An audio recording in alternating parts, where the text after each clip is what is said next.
Hello, everyone, and welcome to today's webinar on carbon credit markets. This marks the 6th webinar on the World Bank Knowledge Series on low carbon and climate smart cities. My name is Victor Mulas, and I'm the team lead of the Tokyo Development Learning Center, TDLC. TDLC is a partnership between the World Bank and the government of Japan that serves as a global hub of Japanese and global urban development knowledge and expertise for practical operationalization. We are very excited about the lineup of speakers and topics that we have today, and we hope you enjoy it. But before we begin, please let me make some housekeeping announcements. This webinar offers English and Japanese simultaneous interpretation. Please select the language of your choice by clicking the interpretation tool, which is the globe icon on the tool menu of Zoom. It looks like a world icon. If you have any questions or comments during the webinar, please put them in the chat space. We will have a Q&A at the end of each presentation. Please feel free to post your questions in either Japanese or in English. The TDLC chat master will bring your question to the speaker and moderator. And finally, please note that this event will be recorded, and the recording will be available on TDLC website after the event. Now, let's get started. We will begin with the opening remarks from Yasuaki Yoneyama, who is the special representative of and head of the World Bank Tokyo office.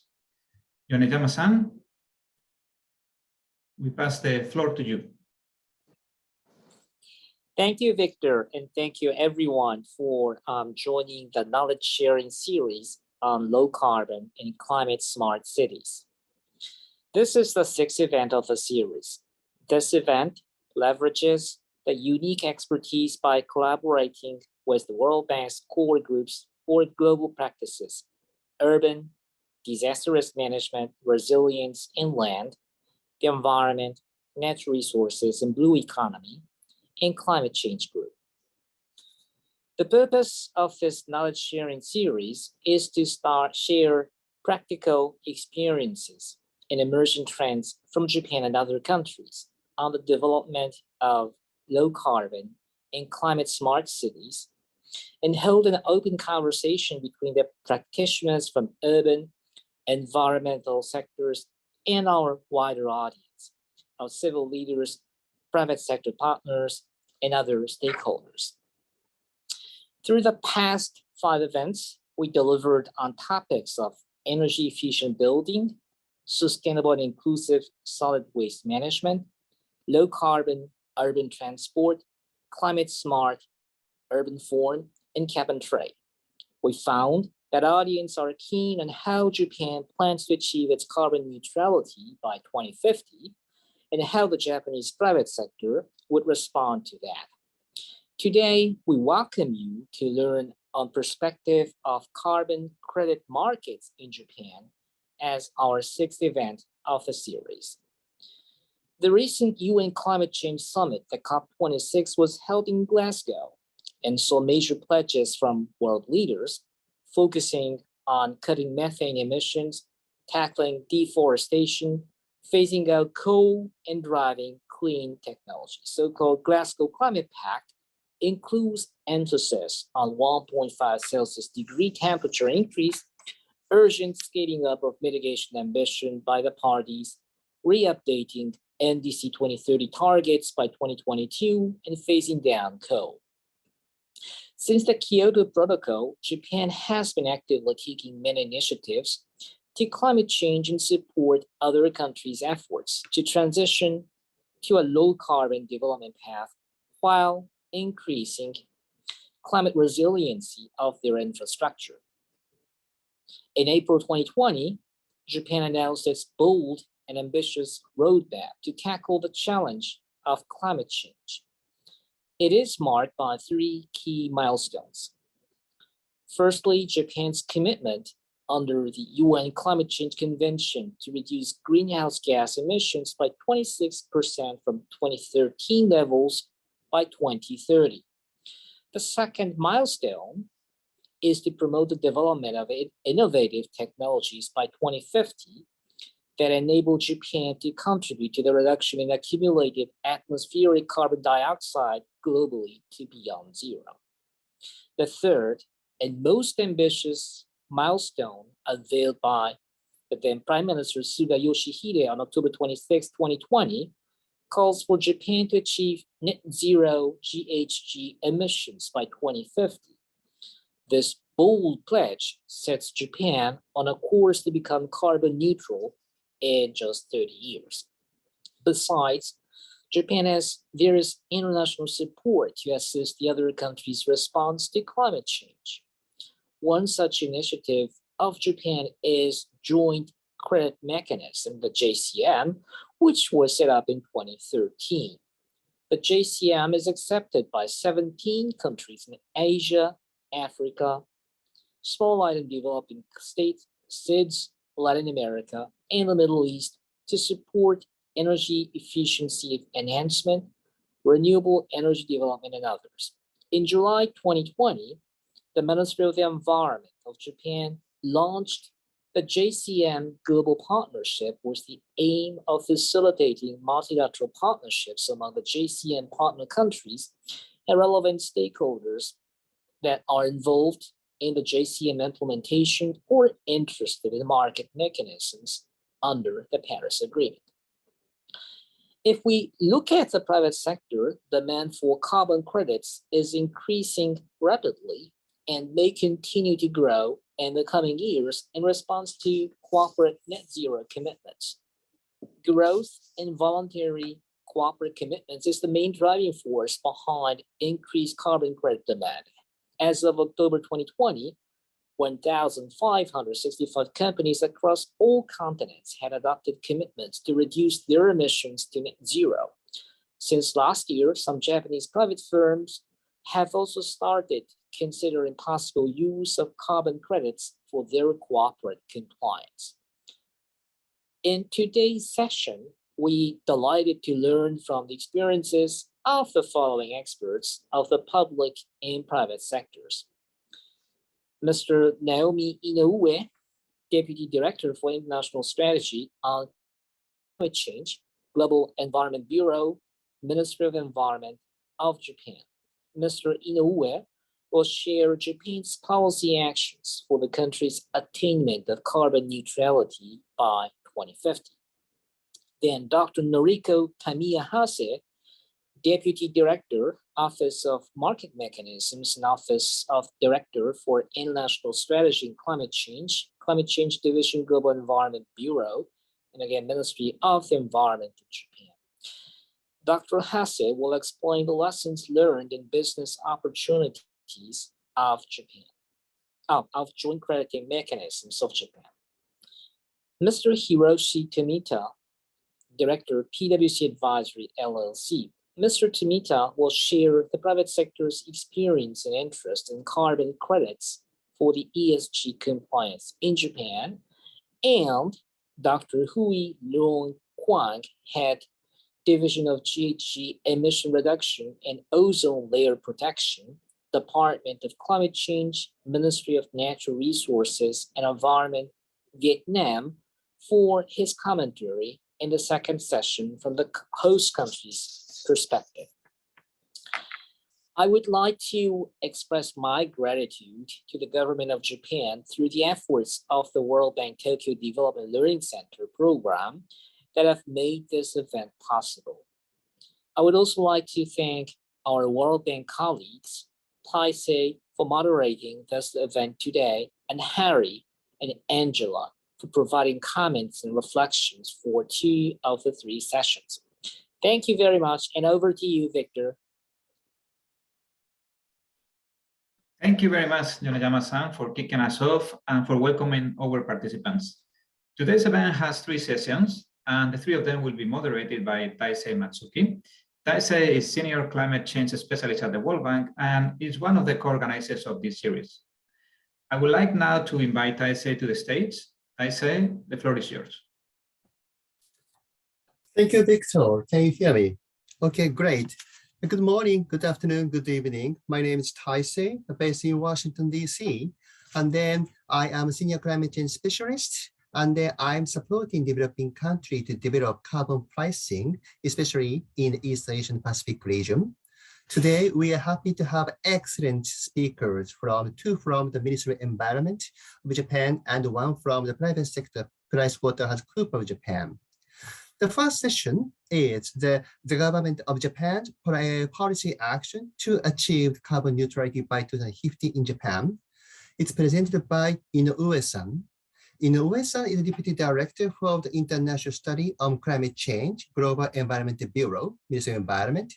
He's working in the ministry since 2001, and then he was an associate professor in 2018 at Sophia University. He got a degree, master's degree in environment development policies and environmental policy from Sussex University and Cambridge University. And today he will focus on the Japan's policy actions for the country's attainment carbon neutrality by 2050, and then the role of the carbon pricing and carbon credits for the policy goal attainment. These are the actually common, the factors for developing country as well. All these countries, developing countries, also thinking about the same. That is why his presentation had lots of implication, lots of lessons to our client governments. Mr. Inoue-san, so floor is yours.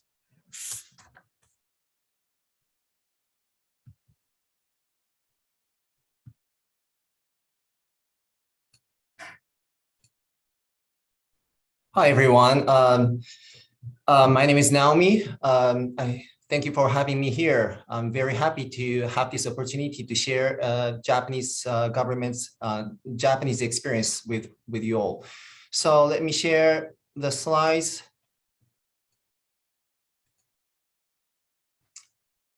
I hope you can see the slides.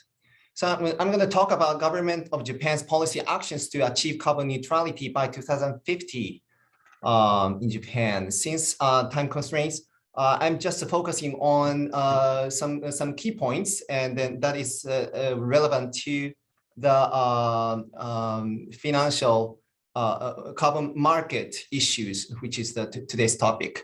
So the first part is a climate change measures as a whole, and second part is the current status of a carbon pricing initiative in Japan. The first of all, Japan's climate change measures. You can see the slide.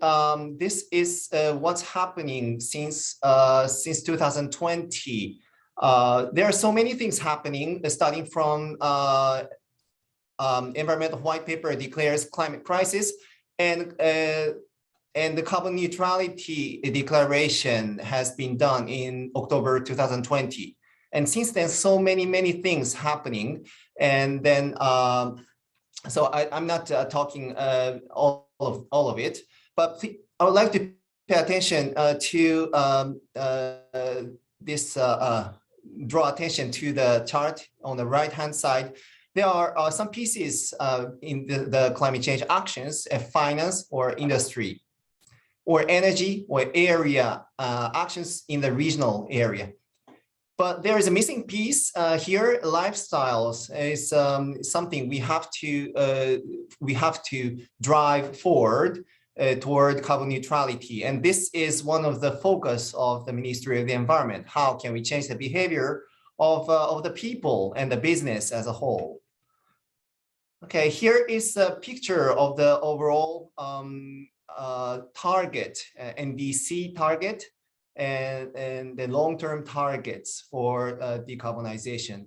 Before, we had, in the past, our goal of 2030 was a 26% reduction, but that is now updated to 46% reduction, and that was declared last April. And then it was submitted as a formal national target included in NDC, Nationally Determined Contribution, submitted to UNFCCC. And then our final goal is net zero emissions by 2050. So that is just happening recently, and then this is what we are aiming for. And then sort of a good news is that we have pretty much the reduction in the at this moment, and then you can see the latest data of emission. We have achieved 18.4% reduction, but we have to do more. And that is our challenge. And we have just revised the fundamental plan to tackle climate change, global warming countermeasure plan. And the red part is something we have revised at the moment. So first of all, we can see in the basic principles on the top, and it has been included. It has included the concept of the carbon neutrality target.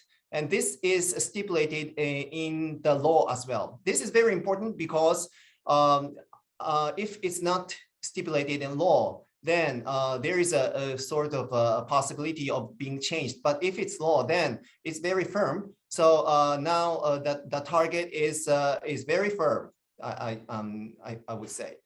And then at the bottom of this slide, you can see the individual measures to reduce greenhouse gas emissions. And the first part of the number 3 is a government and local government implementation plan. Why am I showing this? Because local government action is one of the key for us. And looking back the history of the environmental policies in the past in Japan, local government plays a key role in changing and improving the environmental policies. So we try to move forward the collaboration between government and local government. And then in recent revision of the Climate Change Act, it included the policy on the regional decarbonization promotion, and we introduced a certification system of the project that conforms to it. And so this is what we are moving forward. Okay, I'm moving forward. Here's the next slide. This is the chart to show the reduction target in accordance with each sector. And you can see the whole reduction target in 2030 is a 46%, as I said. But we can see the breakdown into each sector. And then business sector, 51%, and household sector, 66% is rather comparatively high compared to others. So how can we reduce those sections is a key challenge. And a part of the reasons why it is challenging is that the number of entities are so many, so that it is very difficult to achieve a critical reduction just by means of regulation. So we need, this is a part of the reasons why we need a carbon pricing.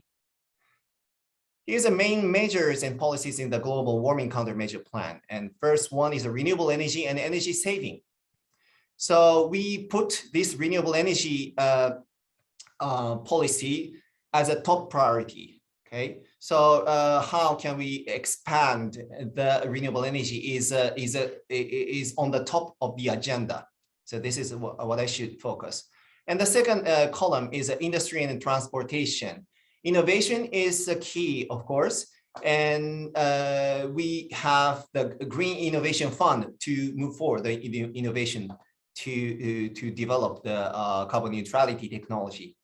The third column is a cross-sectoral initiative. The first one is to create more than 100 leading decarbonized regions. As I said, local government or local areas decarbonization action is the key in Japan for the Ministry of the Environment. And then we are now starting to starting this leading decarbonization regions at this moment, and it's happening now.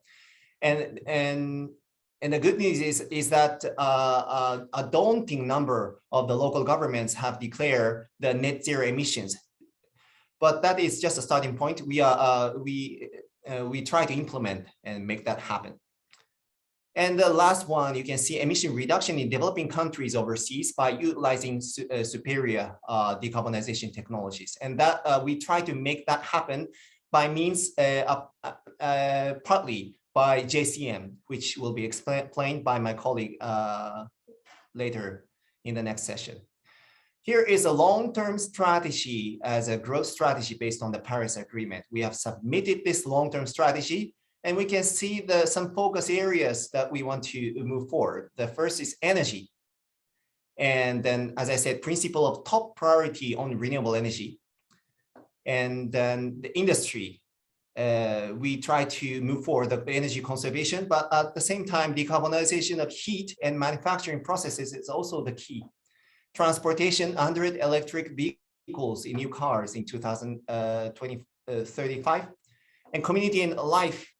And then we are going to start a policy to move forward the lifestyle of individual by means of a green point policy, so to speak, and then so that where individual take climate action in daily life, and they get a point in exchange for that climate action, and they get benefit by that point. That is the new policy that will start around April this year.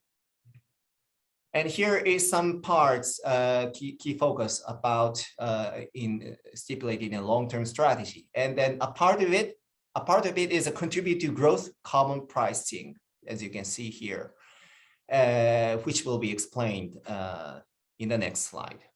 Okay, so now I'm moving to the current status of a carbon pricing initiatives in Japan. I know many of you are familiar with this this idea: carbon tax, domestic emissions trading, and credit trading. And now I'm going to talk about the current status of carbon tax and domestic emissions trading. Okay. So with regards to the carbon tax, now this is the current status. We have a petroleum and coal tax at this, or in the past actually, and that was not in accordance with the carbon emission. So when we calibrate in accordance with the amount of the CO2 emission per CO2 ton, then coal is the least rate, which is a sort of a contradiction from the perspective of climate change mitigation. So we have to do something about this. That's why we have introduced additional carbon rate in the year of 2012, and the carbon rate is 289, which is around roughly $2. And I should say quite low in some sense if we take a look at the carbon price effect. But we have to take a look at the revenue effect. With the revenue we get, we use it to for the development and research and other policies to move forward the decarbonization technologies and other measures. So all of that we have some effect for climate change mitigation. But maybe there's a question. Yeah, there is a question actually, and we have to do something more about this. So this is what we are now discussing. So here is a quick take a look at the recent movement. In October 2020, Prime Minister Suga declared the carbon neutral declaration. And December 2 years ago, it was instructed by the Prime Minister that Minister of the Environment and Ministry of Economy, Trade and Industry together collaborate and discuss carbon pricing. And February last year, two ministers started a formal discussion in support of the council comprised of expertise. And then both of the council show a conclusion. Okay, so, and here is the conclusion made by the Environmental Council. And then the answer is that, yes, we need to move forward the carbon pricing. Okay, think I'm gonna explain this slide. And then here is a part of carbon tax, and on the below bottom of this this slide. And sorry, it's not clear so much, but there is a 3 points to be considered. One is a long-term time frame. So we have to have this long-term perspective, and then if it's an abrupt, introduction, then the impact will be massive. But we can have a gradual introduction, maybe. That kind of perspective is important. And then also, secondly, considerations of some concerns, such as availability of alternative technologies. Otherwise, it is less effective by introducing. And international competitiveness is also a concern, and such. And use of tax revenue is also is at the point. And as I said, revenue effect is significant. And then the conclusion by the council said that research and development by usage of the tax revenue can be effective. Okay, and then emissions trading is the conclusion is that we have to keep on discussion, deepen discussion. That is the answer. So the government of Japan, the Ministry of the Environment, Japan submitted some request to the Ministry of Finance to the introduction of the carbon pricing. And the answer actually was coming out last December in the form of a governmental document. And then the answer is that we have to keep on deepening the discussion. So we haven't had any clear conclusion yet, but we are keep on moving discussion. And then, but I should say that there is a political momentum at this moment. Surely, the direction was given by the Prime Minister, and then we are now strengthening our discussion. So we have. I would like you to keep eyes on it. So I should stop my presentation, and then I'm looking forward to having your questions. Thank you. Thank you very much, Inoue-san. I think now time is almost up. I think maybe I just jump into the Harry's comment. I think Harry Gade is a Banks in senior climate change specialist based in Washington. Harry, you have the floor. Please give a comment. Thank you, Harry. Yeah, thanks, Taisei, and thank you, Naomi, for this excellent presentation and introducing what Japan is planning to do to decarbonize its economy. I think the Japan's declaration in October 2020 to reduce GHG emissions to net zero by 2050, and of course to realize a carbon neutral society is, I think, a defining moment for Japan's future energy and climate policies.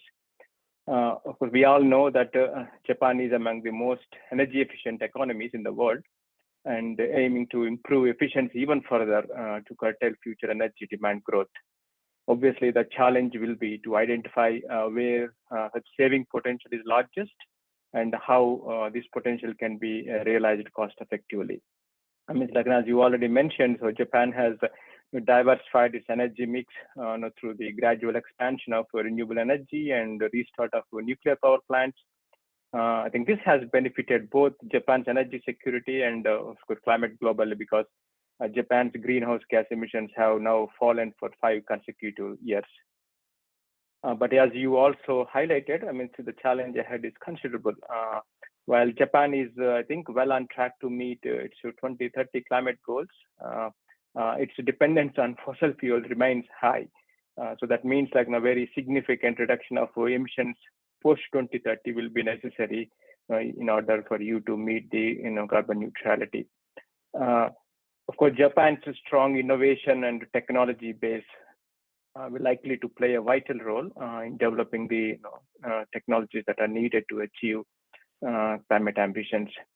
And I think also Japan needs to accelerate its energy transition in sectors where low carbon alternatives are already available, mainly in the power sector. Of course, wind and geothermal power has already has a huge potential in Japan, and that can actually complement emission reductions.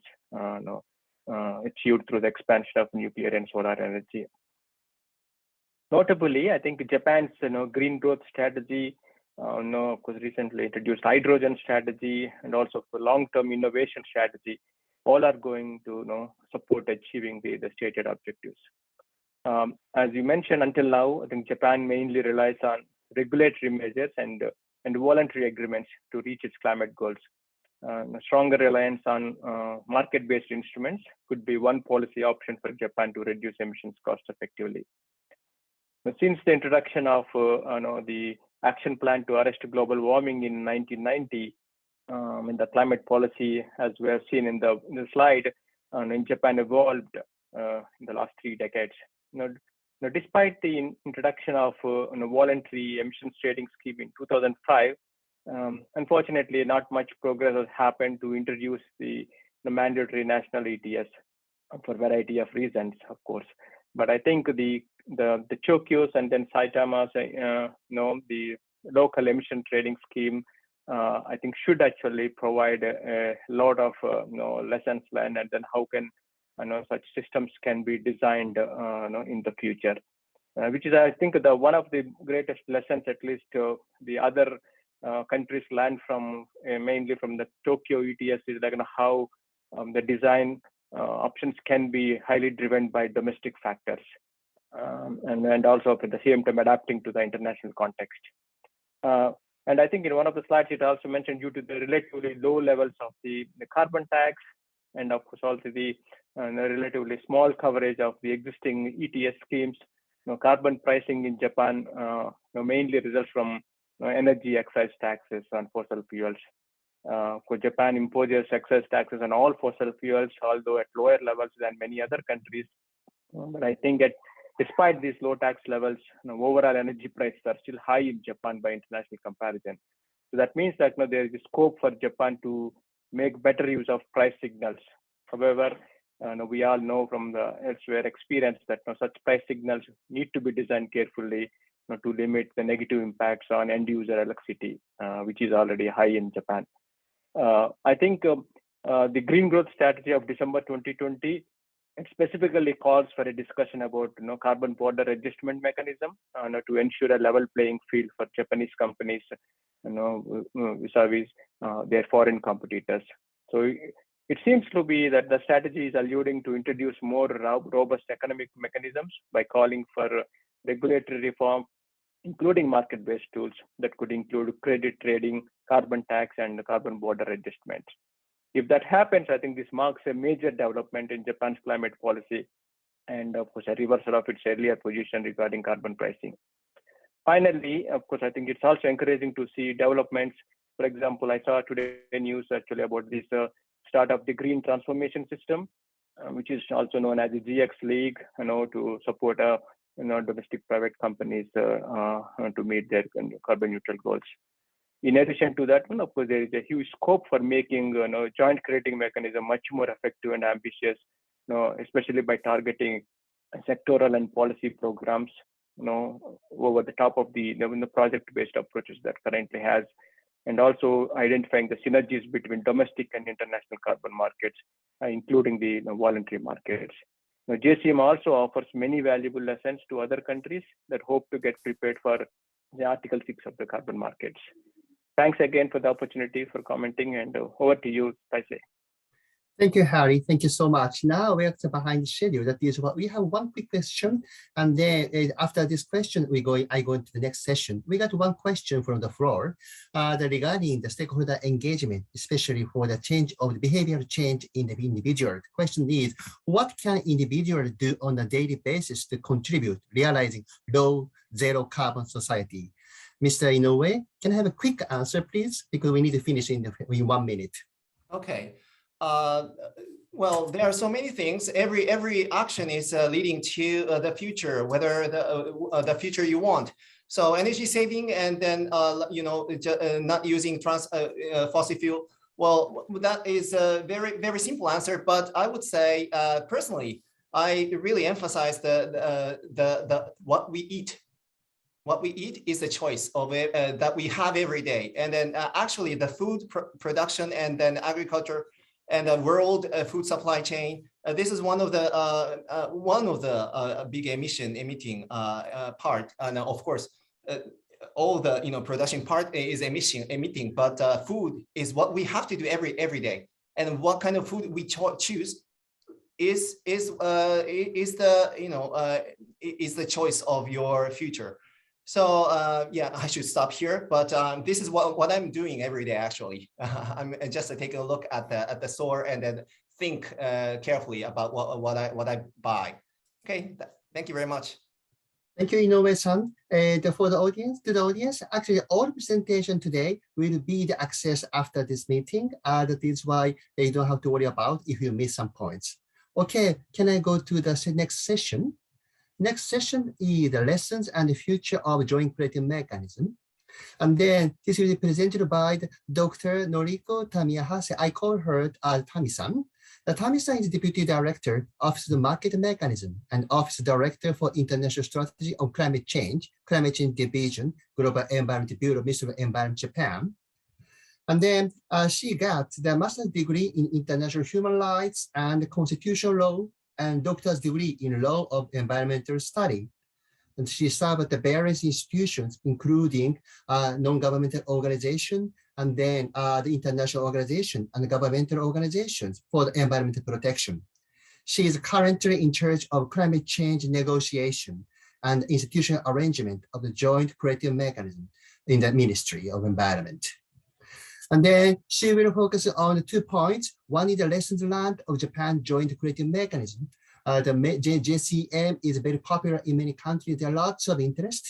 And then the second one is how JCM can contribute to developing countries' energy mitigation goal attainment and private sector's green investment.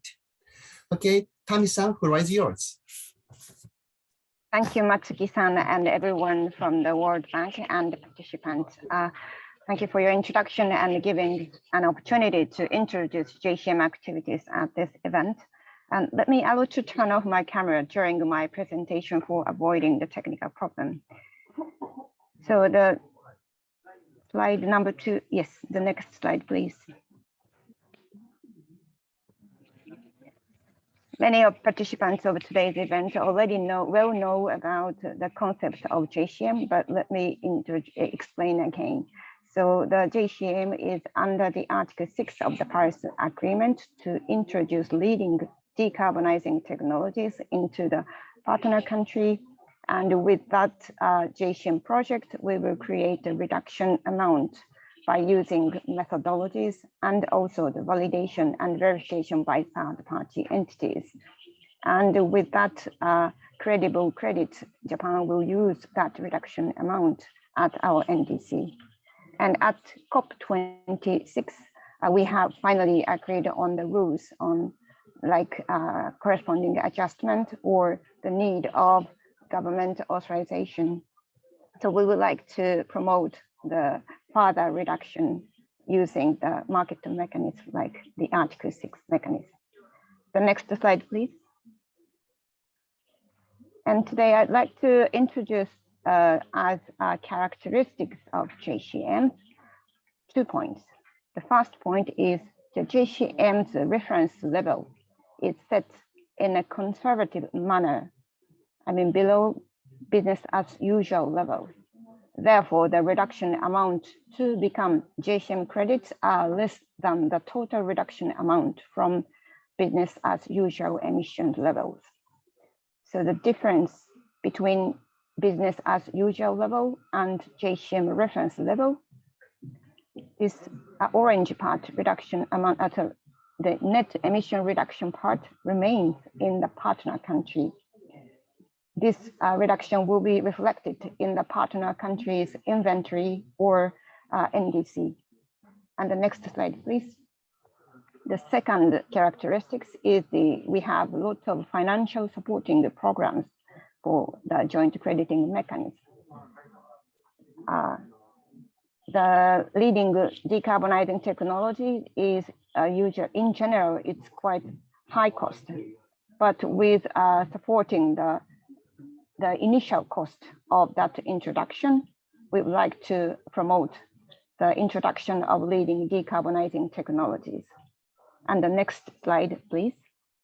So for those economic incentives, we have several programs. The biggest one is the JCM model project. And also the middle one is about the ADB trust fund. It's a kind of co-financing with the model project and AGB financing. And also the third one is the sector-based, sector-specific financing program. This is focusing on F-gas recovery and destruction. And if you are interested in those financing programs, I have set the URL or QR code, so please access to those information. The next slide, please. And this is about the model project, the first one, the biggest one, or among our financing schemes. And we support the 50% at maximum of the investment or project cost. But also we have some conditions for this disbursement, like the eligible project needs to be starting installation after financing is awarded and finishing the installation within 3 years. So there are the other conditions. So if you are interested into applying this model project, please reach the further detailed information. And the next slide, please.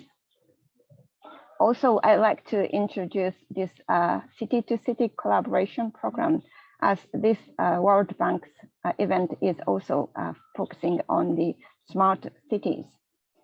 And this is a kind of a collaboration between Japanese city, foreign city, and business entities.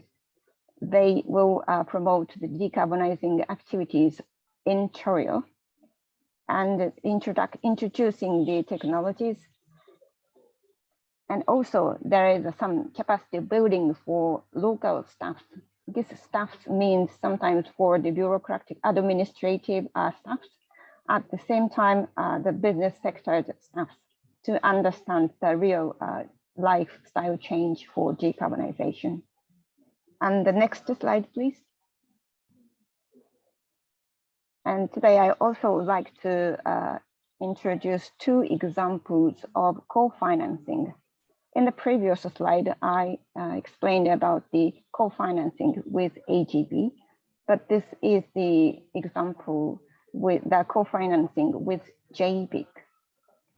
And it is also targeted for small and medium-sized firms. And this is the project in the Mongol. And the next slide, please. And this is also the green bond financing project. This is in the Philippines, and the first case to use a green bond together with the JCM model project. And this is also the approved by the Securities and Exchange Commission in the Philippines as meeting the standards principles by the ASEAN Green Bond Standard. I don't explain the details of today's sessions, but as Matsuki-san said, the slide is available, so please look at in detail later. And the next slide, please.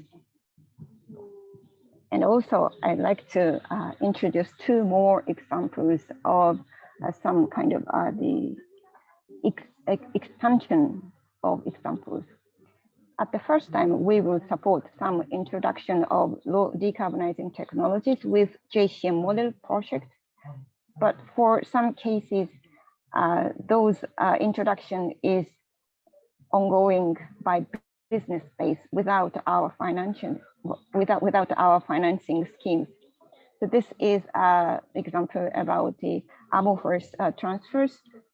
The first project was in Vietnam, but it was expanded to the Laos. And the next slide, please. And this is also the example of smart city to introduce LED street light network. So the street LED at the same time, the smart energy management system. And the next slide, please. So this is a map of our financing programs supported by Ministry of the Environment. And the next slide, please. Currently, we have more than 200 JCM model projects, and we have 17 partner countries. And if we look at the categories of technologies, the renewable energy is the most. And the next is energy efficiency. I believe that this energy efficiency is one of the Japanese strong point. And the next slide, please. And this is the photos about the concrete technologies. But we believe that there are some more technologies that we can support through JCM. So if you have any potentials, please reach to us. And the next slide, please. We also believe that SDGs is one of the important pillars for the decarbonizing society, decarbonization our society, to transform to the decarbonized society.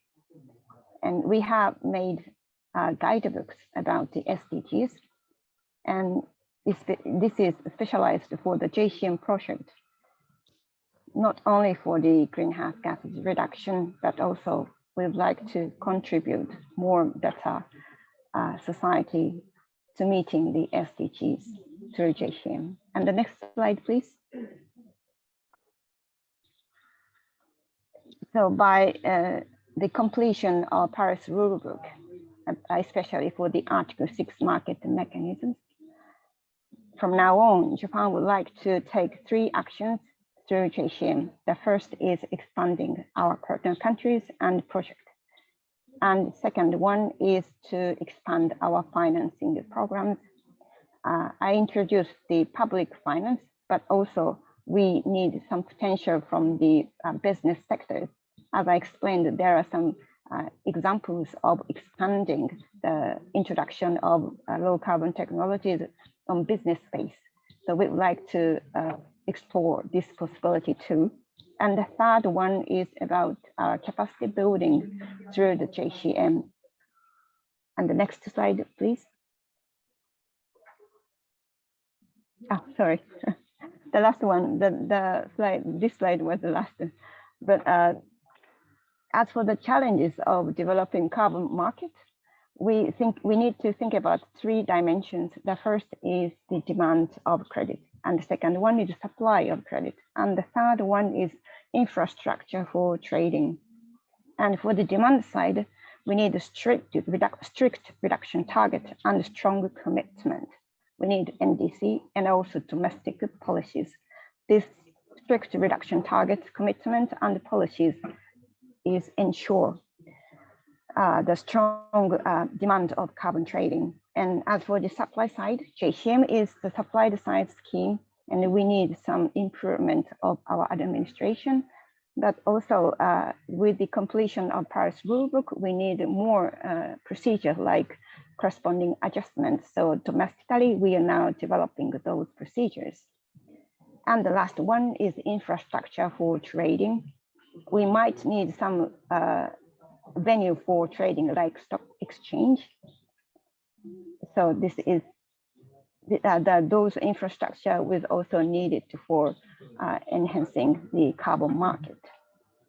So demand side as well as supply side, we need a strong political will, and also the technical to overcome the technical challenges.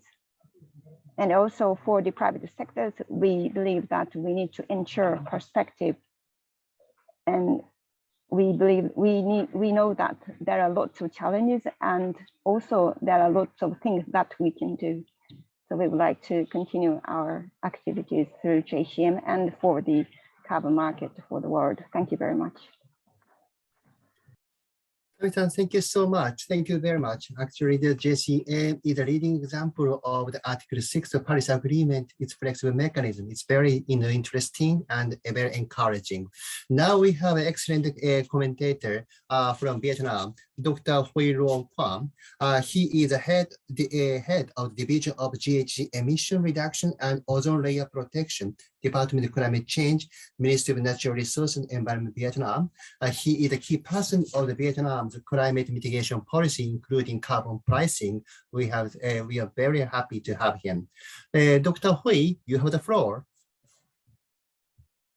Thank you very much, Taisei, and thank you very much, Noriko-san, for a very comprehensive presentation. Allow me to share my comments on from the perspectives of Vietnam and with some experience of countries that joining the JCM during the past decade or so. First of all, in terms of the lessons that we learned from the implementation of JCM, is that it's a very interesting mechanism to the private sector in Vietnam in particular, and I believe in other countries as well, because of the very generous financing from Japan through the different sources, as you just presented there. And from us, from Vietnam side, that we have projects. While the number of projects is only behind Thailand and is quite successful so far since 2013. And the companies who've been receiving the finance from JCM is quite successful in their model projects for JCM. And we're having a very comprehensive assessment with the JCM project owners in Vietnam, and they always say that, well, the technology that received and also the finance received from Japanese side is highly timely and effectively for their business. But there are also some obstacles that we need to overcome for the future of JCM. First of all, is from the Vietnamese side that the biggest issue, I would say, probably the governance of the JCM between the two countries. Even though we have the Joint Coordination Committee, the JCC, but the management of the model projects, and one of them would be how that finance is considered within the financial regulation of Vietnam. It still remain questions. Is that the ODA? Is that the FDI or some sort of investment that we need to manage? And that is something we still not integrated in our legal system yet. Secondly, is that the credit sharing. During the past decade, that Vietnamese side wasn't that interested in having the credits, because quite frankly, we don't know what to do with it during the past decade. But now we need the credits to be cancelled in our NDC and to contribute it into our efforts to achieve the targets and the goal that we committed with the UNFCCC already. So credit sharing is something that we need to set rules or set of rules for it in terms of how the investment is contributed from different sides. And I believe that been discussed during the negotiation for the past time when we signed the next MOC as well. But still, that there are a lot of questions from the government side on that. And there's also the concerns of how JCM is to be integrated into the UNFCCC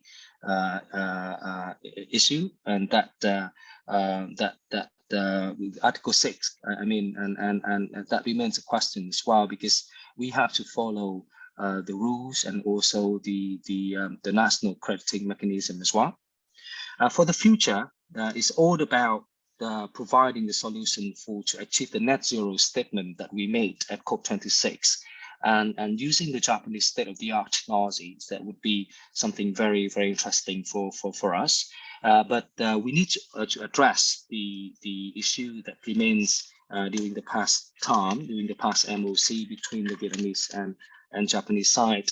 And that means that the governance of the mechanism and how to integrate that into our national crediting mechanism and to follow the rules set by Article 6. and also the sharing of credits that needs to be addressed as well. And last but not least is the how to improve the procedure of approving a project, because at the moment it still takes quite a long time for projects to initiate and to start its implementation for the JCM, if we want to scale up for the future of the JCM in Vietnam, and I believe in other countries as well. So that's my comment. Yeah, and thank you very much for giving me the opportunity. Thank you. Thank you, Dr. Hui. Again, still sorry we need to rush, but we got one question to the Tami-san from the audience. This is a kind of balance of the balancing stuff.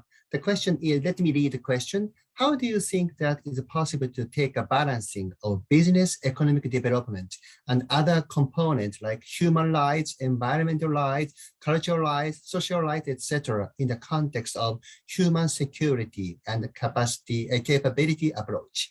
So the question is the balance between economic development and the other social components. Tami-san, can you quick answer, please?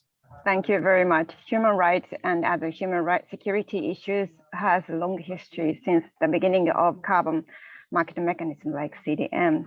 And as I explained, we have developed the guidance about the SDGs, but we also think we might need some guidance for think about more specific issues like human rights or environmental rights or cultural rights. We are still under this, it is still under discussion, but we very much keen on about this better balance between the business activities and also to improve this kind of market mechanism. Thank you very much. Thank you, Tami-san. I just one more question. This is the last question to you. I think, the one question is, what kind of mechanism, legal system or institutional are you going to create to monitor and implement to ensure the rule of Ministry of Environment regarding with adapting climate change? This is a question to you. You got it?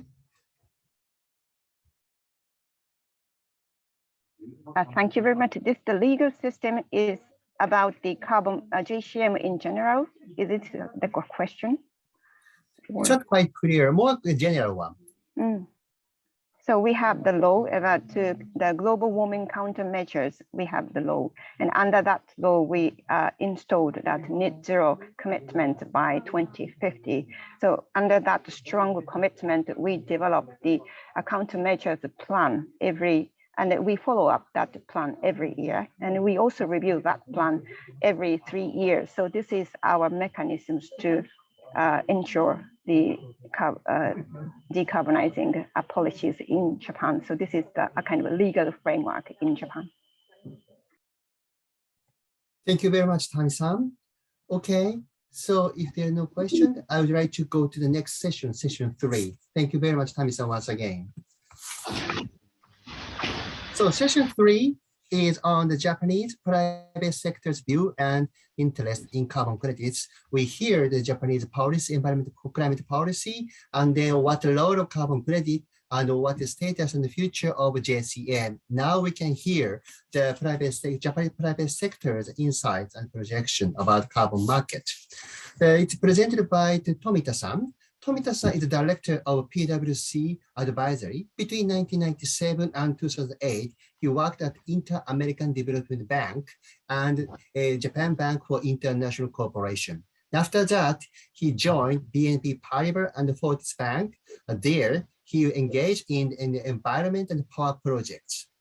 And then since 2012, Mr. Tomita has been working with PwC and support Japanese firms from the research of global market, strategy and formulation, and business project development overseas. So he had extensive business network with private sector. Also, he had a lot of friends in government, so he has a long arm. So now today he focusing on the two things. One is what is the private sector's experience, interest in carbon credits now, but what is the motivation behind that. And the second one is what is opportunity for the host country like Vietnam and the other countries, and then the policymakers and private sectors.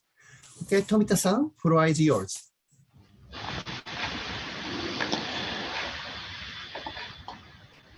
Thank you very much, Matsuki-san. Can you hear me?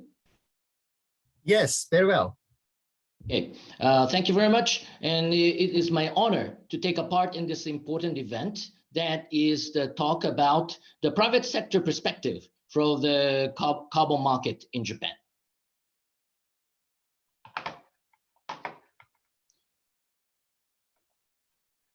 Can you see the presentation? Yes, thank you.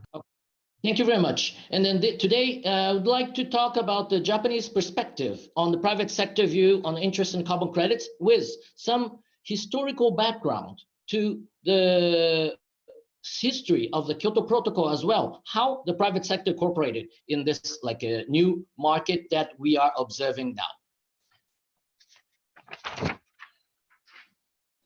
Net zero. The trend toward the net zero is a challenge for the Japanese private sector. And then it is important that it was described already that in 2020, the government announced its commitment to the net zero. And following the announcement, the industry has started to consider the need to transform the business under the new framework. Showing this slide, this is an image of the steps target set by the government. And then the real transformation to the net zero economy is like a wave that coming from the governmental side, industry, and the companies. So many industries have announced their roadmap seeking to achieve the net zero. And the next step is to how to materialize this project and then going to the implementation. Here, the corporate started to show their roadmaps to achieve the net zero, and the carbon offset could be the major tool to achieve the net zero. Japanese private sector needs to structure their roadmaps to achieve net zero to target 2050. However, in addition to ongoing efforts that we can see here in the left-hand side, the further measures are considered. As in the image of this slide, there are a big challenge that we are going to achieve the net zero as a whole. So those measures that we select as to support the private sector is greening the power, bringing a new technology such as hydrogen, CCUS, and with a combination for that, use of the carbon offset. And then this is very much anticipated as a strong tool to achieve the net zero by the private sector. Actually, it is not the first time that the Japanese carbon credits are considered. And then we have experienced this approach under the Kyoto Protocol. However, here we would like to briefly explain about the thoughts by the Japanese private sector in the process that we experienced and bring some experiences to the future of the private sector. Here we show the image of a carbon credit contributed to the Kyoto Protocol target. The image shows that during the Kyoto Protocol, the Japanese target was cut to nationwide greenhouse gas emission by 6% in comparison to the 1990. And then the results showing the left-hand side, right-hand side, actual emission for that period on the Kyoto Protocol was 1.4% over the base year. However, two main sources of a reduction of carbon was considered. The carbon sink, which contributed to 3.9% of the carbon credits under the Kyoto Protocol, and the Kyoto mechanism, the carbon credits, CR, AAUs, and ERUs were combined to achieve the target, which was used 5.9% of the Japanese contribution. So what was the real trade? How those credits were used? That is the image. Here, the large volume of the carbon credits were utilized for the achievement of the plan in Japan. Both the Japanese government and private sector utilize large volume of carbon credits, and looking at the statistics that's showing the image on this slide, we can observe the large volume of carbon credits traded. The up-hand side is the inflow of the carbon credits to Japan during the Kyoto Protocol period, and some carbon trade that was done with the other countries, which is the carbon credits which was sold outside Japan, was shown in the down side. And then Actually, on the CERs, the most of popular credits that was used with 320 million tons of the CERs, 236 millions of AAUs and 28 millions of ERUs were purchased. An active swap transaction was conducted to adjust the private sector carbon credit portfolio. Parallel to EU, Japan was a major source of a demand in the carbon credits during the Kyoto Protocol. However, how that volume demand was created, this is an important message that I would like to convey today. The demand from the private sector structured under voluntary action plan. But what was the voluntary action plan? The image shows the structure of the approach of the Japan, which was set to achieve the emission reduction goal during the Kyoto Protocol times, which was called the voluntary action plan. Unlike in Europe, reduction of the targets set by each industry sector was not legally binding. However, under the leadership of Japanese Business Federation, major industries then stepped forward to utilize a carbon offset under the voluntary action plan or self-determined measures. While the power companies, for example, were able to factor the purchase cost into the electricity rates, manufacturing companies faced a challenge to apply those carbon costs. However, those industries, major industries, applied those like measures to the individual companies, then that goal of achieving the Kyoto target was achieved, and the huge volume of the carbon credits were made during the Kyoto Protocol times. So what we are learning from that and what we can think from now. Private sector toward the net zero and the use of offset. This is an image of the message that we would like to convey today. Private sector view to the net zero. Alignment of the SBTi. The Japanese company are responding to the request from the financing sector, investors and banks, and transform the business to align with the global movement toward the ESG. So important thing is the graph shows the increase of companies to seek for the net zero target. One of the example is approach of using SBTi, science-based target and guideline to promote the best practice in emission reduction in line with the climate science. So it provides a target setting method to guidance to the companies. Globally, we understand more than 1,300 companies committed to it and around more than 100 companies joining as well. Majority of the companies declared their commitment in before October 2020, and now the alignment of the target, achievement plan, and the usage of carbon markets needs to be carefully considered. Important understanding of the image of the carbon market today. Going to the carbon market under the Kyoto Protocol, we understand that the design of the carbon market was rather centralized, and centralized rules commanded the market. However, under the Paris Accord, we understand multiple market mechanism coexists, and the purpose of achieving national goal, sectoral goal, and the voluntary compliance. As the image here that shows multiple market. As well as we all know, COP26 moved forward with the implementation of the carbon markets mechanism and international framework, bilateral framework, and voluntary mechanism to promote this use of a market mechanism.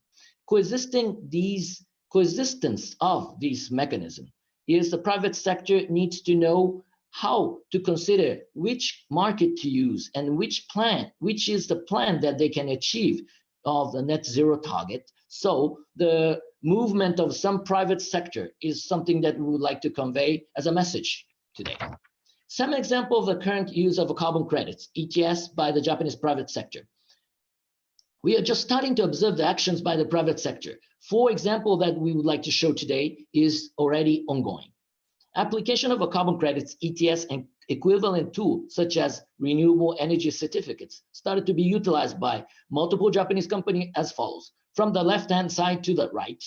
First, power companies already in the domestic market using carbon credits to reduce its carbon intensity, and then showing the commitment to reduce the carbon into the power they sell. So this is the first thing that is ongoing for a long time. And the second, international manufacturing and some consumer good companies are tapping to carbon offset such as red market, to step forward in the making activity in their products. So the consumer good product that is sold to the market, and then this is some like initial mover who are using those carbon credits. And then the third one is the international value chain that they would like to understand, and the tool is some similar to the carbon credit, renewable energy certificate. Similar to the carbon credits, renewable energy certificate contributes to the reduction of the CO2, and supplier of goods, such as the company in the global company Apple is considering to reduce the net zero to content to net zero, and the Japanese companies who are dealing with Apple, they need to purchase renewable energy certificate in addition to their own reduction and comply with the rule for the marketing their products. And then the fourth one is international transportation. This is rather the compliance market. International airlines, international maritime industry, they are the international transportation sector are under the compliance like a target which is expected to be introduced. So to comply to those market, they are already considering how to tackle the rules on the sectoral initiative. So these are the 4 examples that we'd like to show today. Then the challenge to the private sector, fully involvement on the carbon market. Unlike the case in the Kyoto Protocol, emission trading system are active, which was emission trading active at that time, then the private sector to be fully involved in carbon market, the image argues a challenge from 2 sides, creating the demand and developing the supply. Unlike the Kyoto Protocol time, multiple emission trading system exists. Private sector is active once is the carbon trading framework is set. However, in the current situation, alignment with the multiple targets need to be considered. National, overseas countries, each individual countries, and their own private targets. Supply of credits are also significant hurdles. Large volumes in emission reduction needs to be offset solution. Forestry credit welcomed by the private sector, but yet direct link to the national link, fulfillment of the private sector not yet in the compliance stage. So a lot of like companies are considering how to link those like voluntary targets to their own net zero plan. As a large portion of the Japanese private companies have their activities in APAC region, the offset solution for those markets shall be the priority. After the time of Kyoto Protocol, we have seen the period of building up the whole framework to the global carbon market. It is my view that all the participants would like to be taking into account the experience from the past and transform the carbon market to make our global goal more realistic one. Thank you very much, Matsuki-san. This is the overall message that I would like to convey today. Thank you. Thank you very much, Tomita-san. Can you see your face, please? Perhaps your mic, your camera is off. Yes, I understand that the host is controlling the. Oh, really? Okay. Maybe we check it. Okay, thank you very much. It's very interesting. And then I think now we have the commentator from World Bank, our colleague, Angela Calpret. She is a senior climate change specialist based in Washington. She is the team of the, the state and trend of carbon pricing report, World Bank flagship report on carbon pricing. And also she is a member of the, CPLC carbon pricing leadership, yes, CPS, sorry for that. Yes, Angela, you have the floor. Thank you very much, Taisei, and thank you for that excellent presentation that really puts into perspective some of the big challenges that many companies are grappling with as they seek to enhance their engagement in the carbon market. I'll just share some comments from the perspective of some of the work that we have done within the Carbon Pricing Leadership Coalition, where we set out to look at how to get to net zero and how do you leverage the use of carbon pricing instruments, in particular the market in this context. I think one of the first things that we have found when we look at least across the world is how different entities, whether the governments or the private sectors, refer to the goal that they're seeking towards. Some speak about carbon neutrality, some speak of it as a net zero goal. Some speak of it as, seeking to achieve whether it's carbon negative emissions or becoming carbon positive. And in all of that, while this may appear to be mainly semantics, there is some degree of, should I say, confusion in terms of what is it that is intended, so that when we do talk about saying I'm carbon neutral today, as opposed to we have a carbon neutrality goal in 2030, it is very clear that we are talking about a pathway towards very ambitious decarbonization. Now, in the context of achieving net zero, I think it is very clear that carbon markets are going to have a very important role to play as a complement to the decarbonization that companies and of course governments as well would be undertaking. Carbon markets, both voluntary and of course compliance markets, can play a very big role, not only in raising ambition, but also leveraging the much needed investments that will be needed to transform the way we do business today. Now, the understanding that we drew from the work that we were doing was that as countries are moving towards net zero, it's really important that the use or the reliance on carbon credits will necessarily decrease, especially carbon credits from emission reductions, with more emphasis going towards credits coming from removals and avoidance at the point where we would be trying to deal with residual emissions. I think this presentation has really shown the complex challenge that many businesses are facing today, how to navigate between the voluntary market, domestic compliance systems, and of course the Article 6, the markets that will evolve under Article 6 as part of the compliance to Paris. And at what point do all these systems intersect? And I think there are a number of initiatives that are looking into these issues. And I think I'd like to just highlight a couple of things that are coming through in some of the conversations that we have been participating in and what we're hearing from other businesses. The first is how to ensure transparency in the actions that have been undertaken. What is it that companies need to be reporting that will enable that convergence from what's being done within the voluntary space and eventually what, as it sort of like moves over into the more compliant systems.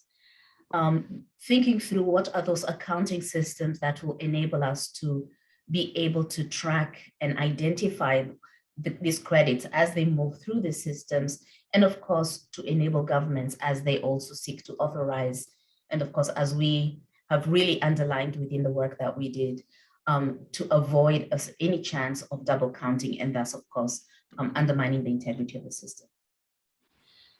The question of standards, given that the market, we do see credits of varying quality coming from different types of projects, all of which have different characteristics. And I think what we're starting to see is a strong convergence and a strong call, especially from the business community and the investment community, to have high quality credits. And of course, the work that's being done by the task force scaling the voluntary carbon market is absolutely important in this context as they seek to identify some of the criteria for ascertaining high standards.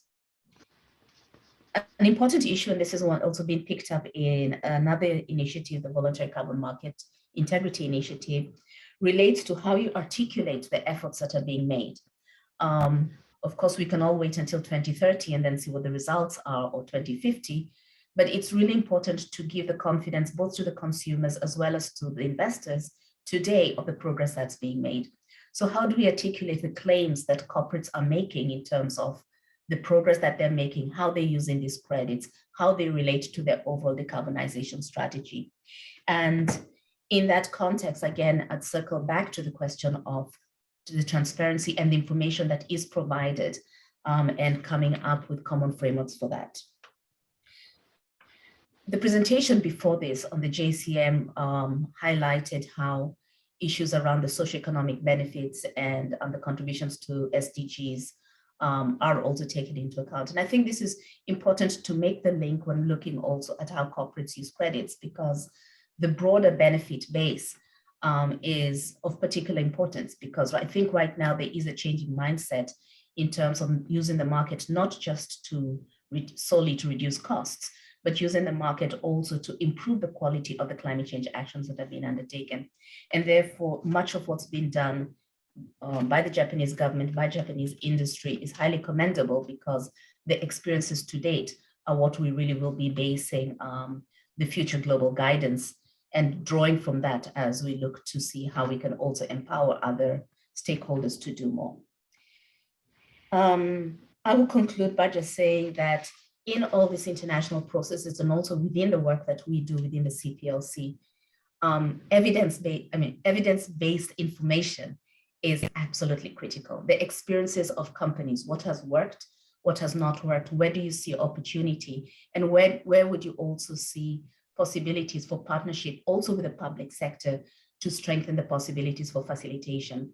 So to the extent that it's possible to bring in more of the business voices into the conversation around setting up frameworks for the carbon markets, and also looking at how those experiences can translate into lessons to other economies or other geographies is going to be absolutely important. So I'll stop there. Thank you very much. Thank you, Angela. Thank you so much. So Tomita-san, we have received 4 questions, and then I think maybe I'd like to have a quick answer for the 4 questions. I had 2 questions relating to the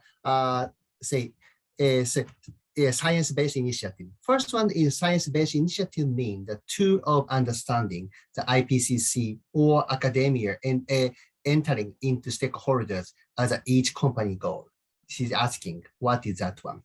Relating that, and the second question is, what is the organization tool which has scientific base to check the ESG activities by each entities, including financial sectors and stakeholders? Can you answer this question quickly? And then I go into the other 2 questions.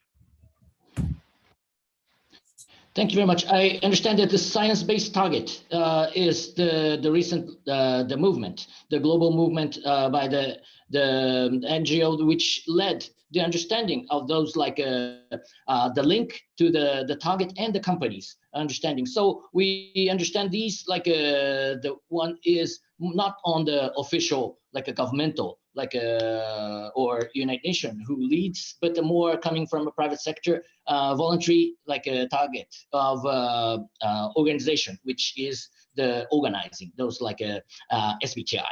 So this is the global, but the global discussion are made including the Global Industry Association, in not just giving the target or the guidance, but also with the dialogue of the industry and making the guidance so that all the industry can be made. Thank you very much. The third question is regarding the contribution claim. The audience asking, do you think the contribution claim, which means the company invests and contributes to the mitigation, but not asking offsetting? So in that case, do you think this is a kind of option for the Japanese companies? We understand this is a very interesting approach, because it is not the global Japanese companies is not only emitting CO2 GHG in their own land, but internationally. So those some other form of claiming their action is something very interesting. So talking with a Japanese company, they are concerned how to make those contributions. So this kind of a new idea is always welcome to be discussed with the host country and the Japanese private sector as well. Okay, the last question is regarding with transparency. How do you ability to check daily habits of business and social activities? Yes, this is an important thing that we understand. Some companies using carbon credits or voluntary credits are not only showing their result of the purchase of the carbon credits, but showing how they select the standard of the carbon credits and those activities, not only the name of a project, but the quality of a project. So these are the things that they are not only using for the purchase, but ongoing monitoring. So we understand the major corporation would now using more this kind of approach, showing how they think, how they approach, because it is important not only to achieve the target, but showing how they achieved the target. Thank you very much, Tomita-san. Okay, we are ending. So Victor, who is yours? Thank you very much, Taisei, and thank you to all the speakers that provided us with the insights of today. And now we are going to go to the closing remarks, and we are privileged to have Benoit Bousquet, the East Asia Pacific Regional Director of the Environmental and Natural Resources Practice. He's joining us from Washington, D.C. to share his reflections on the discussions that we have been having today. I'd like now to invite Benoit to share his closing remarks. Benoit, the floor is yours. Thank you so much, Victor. I hope you can hear me well. I had to switch my microphone. Can you hear me? All good.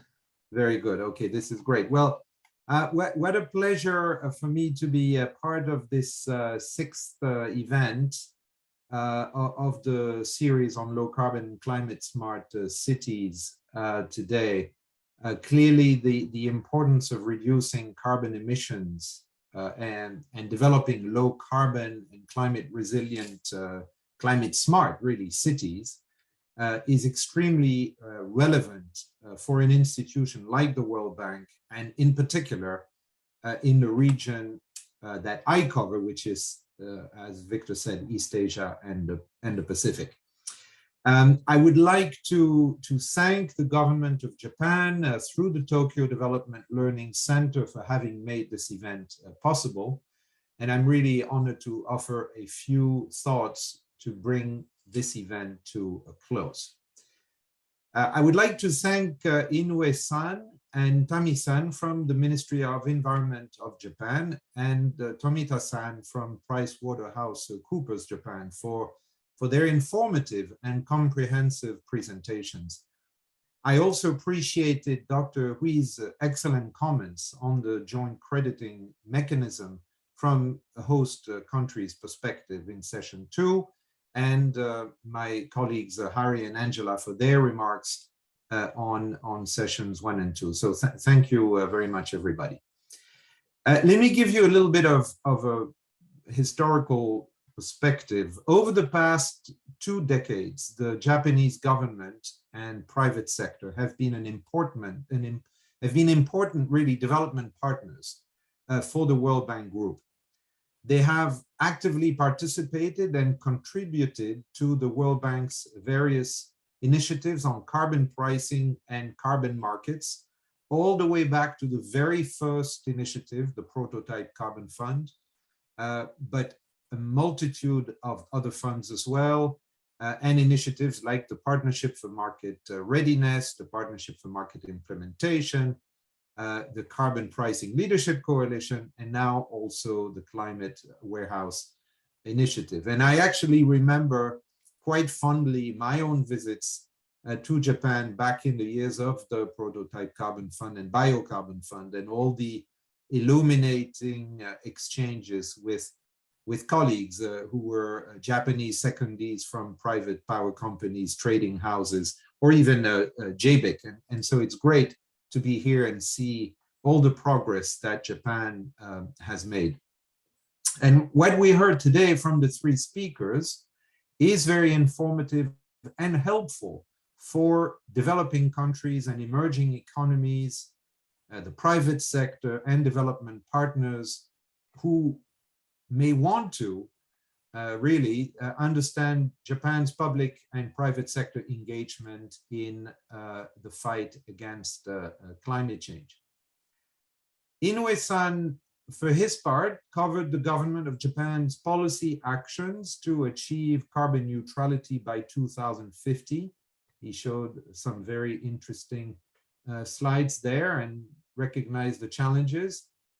We learned the government revised the global warming countermeasure plan and long-term strategy as a growth strategy based on the Paris Agreement in late last year, to achieve neutrality by 2050, and on the way there, a 46% reduction by 2030. I thought that was extremely interesting, because lots of countries now make big policy pronouncements about carbon neutrality in the distant future. But what Inoue-san showed is that Japan is now plotting the way to 2050. It's just not, okay, we'll get to zero in 2050. No, we have a pathway to go there, and that goes through a 46% reduction by 2030. Japan's experience is encouraging for developing countries' own efforts to fight climate change. It can support developing countries' efforts in many ways. It can provide very practical guidance and roadmaps to help other countries build their capacity and knowledge base, improve stakeholder engagement, and financial and resource mobilization for climate smart development. In particular, Japan's hybrid carbon pricing approach, as we heard, which is a mix of a carbon tax, crediting programs, and potentially in the future an emissions trading system as well, can provide inspiration and practical steps for other countries to emulate, those in particular that are contemplating similar approaches. And I'm thinking of Vietnam, Indonesia, Thailand, or Malaysia in the East Asia region. Tami-san covered lessons and the future of the joint crediting mechanism.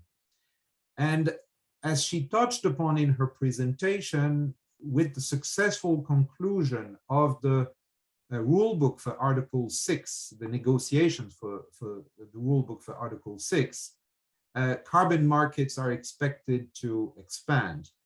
And so the JCM, as a pioneering mechanism under Article 6, we hope will facilitate both greater climate change mitigation, but also more sustainable development in partner countries. The JCM's future directions, as Tami-san mentioned, are complementary with the World Bank's own initiatives in this area. I found this quite interesting. There's a lot of echo from our own experience. And so I hope that Japan will continue to share its extensive experience through collaboration with partner countries in setting up the JCM mechanism. The Japanese private sector can invest in greening projects in these countries through the JCM, and that is very important. We need to unlock the power of the private sector. And of course, host countries or partner countries where these projects take place can benefit from the private sector's participation in voluntary carbon markets. But as we heard from Dr. Huy, from Vietnam, there's still details to work out to make sure that the JCM financing and other joint crediting mechanisms, are fully consistent with Vietnam's regulations and the UNFCCC system at large. Finally, Tomita-san presented the Japanese private sector's views, I would say, views and interests in carbon credits. The Japanese private sector's experience in the carbon market, such as through the Clean Development Mechanism under the Kyoto Protocol, can help foresee its future demand for international carbon credits now under the Paris Agreement. And the challenges that Tomita-san laid out are valuable lessons for the developing country policymakers, bankers, and investors planning risk mitigation measures to promote investment using the carbon markets.